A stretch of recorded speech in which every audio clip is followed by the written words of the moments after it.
Si Ramon Ang na mismo ng SMC ang nagsabi na halos 1 bilyon ang ginagastos niya sa isang taon dito sa San Miguel, Ginebra at Magnolia Chicken Templados. Kumbaga, ito na ang patunay na walang salary cap sa PBA. Dahil ang salary sa PBA daw ng mga players ay 420,000 a month ang maximum.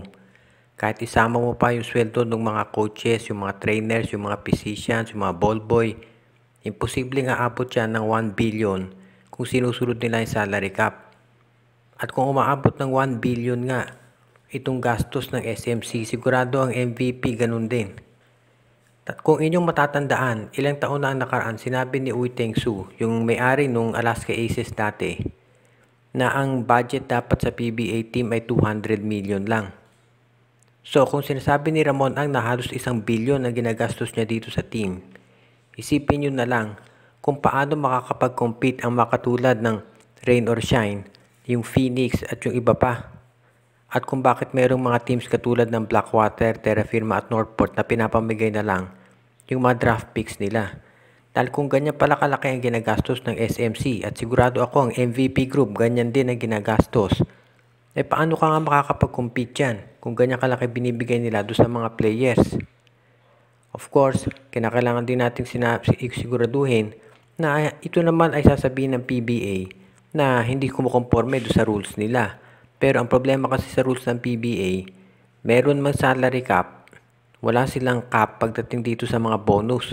So, pwede magkaroon ng mga offers na kumbagay under the table. So, yan na mismo. Kung basahin ninyo yung article sa Spin PH, si Ramon Ang mismo nagsabi na bilyon ang ginagastos sa SMC. Kaya wag na tayong magtaka kung bakit lahat ng top players doon gusto.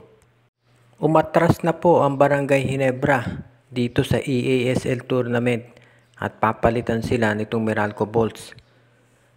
Wala pong official na binigay na dahilan pero ayon doon sa mga insiders mukhang ang dahilan daw kasi merong FIBA, merong pang Asian Games at doon daw nakafocus ang Barangay Ginebra at ayaw nila maglaro ngayon dito sa EASL. Kumbaga hindi nila priority.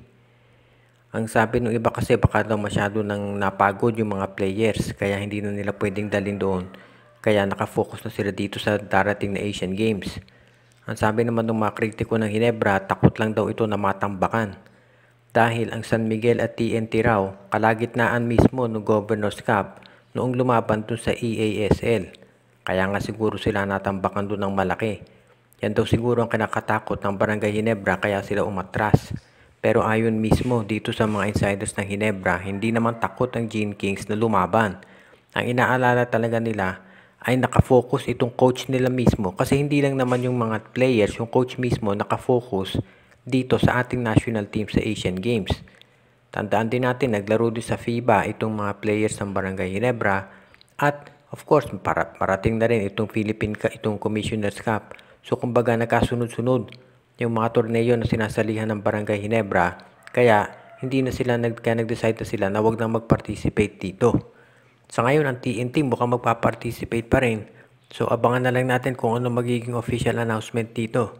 Kasi kahit na widely reported na yung pag-alis ng Barangay Ginebra at yung pagpalit sa kanila ng Meralco, mukhang wala pa rin statement na official na nanggagaling sa PBA kung ano ang dahilan.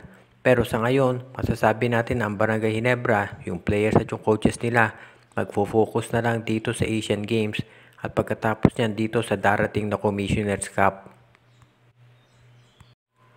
Dahil sa desisyon ng Barangay Ginebra na hindi maglaro dito sa EASL, marami ang nagulat kung bakit Meralco ang kinuha.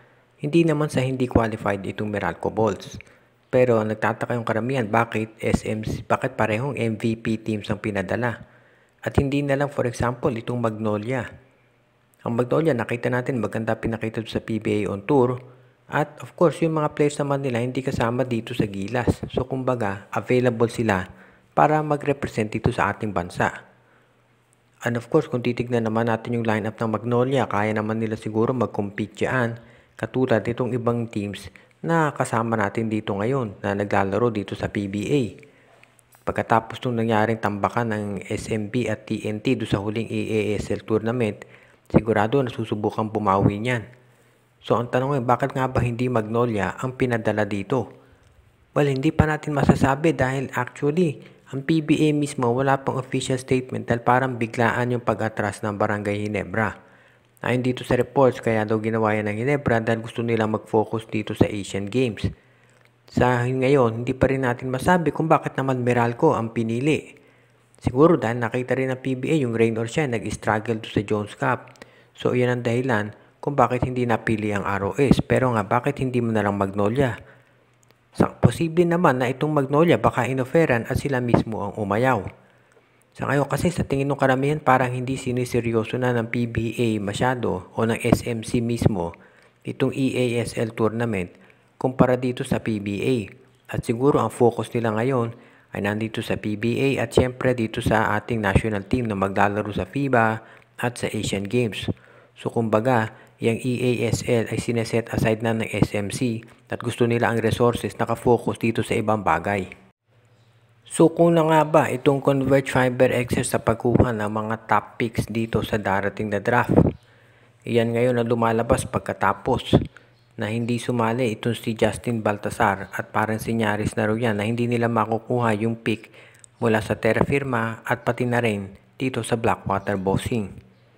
So ang tanong ngayon, nasayang ba yung trade na ginawa nila? Tandaan natin, tinrade ng Blackwater ito si Abu Tratter at si David Morel.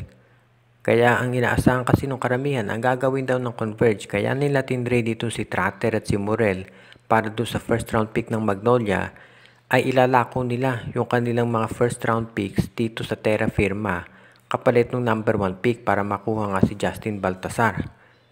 Pero mukhang hindi pumayag ang Terra Firma at maski na ang Blackwater. Kaya ang nangyari ngayon, wala na ito si Tratter na center nila, wala na ito si Morel at yung first round picks nila ay nandito sa mababa. Kumbaga late first round na sila ngayon. So kailangan tignan natin kung ano ang gagawin ngayon itong Converge Fiber Excess kung talagang kumbagay nag-decide na sila na hindi makukuha si Baltasar dito sa PBA draft. Tsaka kailangan nating isipin, unless mag-tank itong Converge, malabo talaga na makuha nila sa draft itong si Baltasar. Dahil syempre, kung ikaw PBA team at nakita mo nag-apply to si Baltasar sa draft, sigurado na kasama yan doon sa top 3 dahil doon sa height at doon sa skills niya. So, unless makuha talaga ng Converge yung number 1 pick o yung number 2, malabong makuha nila sa si Baltasar mula dito sa Terra Firma at Blackwater. Dahil malamang every year, yan dalawang yan ang mag-aagawan doon sa top picks. So, kailangan ngayon pa lang, kung gusto ni Baltasar sumali sa PBA next year, kinakailangan planuhin na ng Converge kung ano ang gagawin nila para naman sa susunod ay makuha nila ang nabanggit na player. Shout out kay Ruben Dolor, Romeo Conchada, Jamal Andes Family, Elia Maglilong, Romana Tred Steven Agustin, kay JB, Marlon Pandadagan, Jonathan Hiloso, Joshua Giray, Espejo at Rosales Family, Admond De Guzman, Enrico at Presi Ansioco, JJ Sibung, Ronald Berbosidad, Rico Olarte, Toto Mamon, Rosemary Ginelo, Margo at Gabriel Ugteyang, Chocoy San Pedro, Enju, Edwin Carmona Jr., Joseph Pineda, John Cantos, Ireneo Salangsang, Donel Santiago, Judy Edwina, Shaina, Carl Jaira at Jonah Villarosa, Dionisio Mercado, Oji, Len Gio at Gia Santillana at Tagle Family, Myron Almosa at Valiete Family, Anthony Alon, John Patrick Abrea, RG Bueno at Dalina Family, Michael D, Jordan at John Reddy Malanta at Sid Maria, Jonel Alagon at Celino Valles Family, Kagawad Katsakino Dukusin, kay Reden, Elena, Laila at Bonbon Lansang, at sa iba pa nating tagapakinig.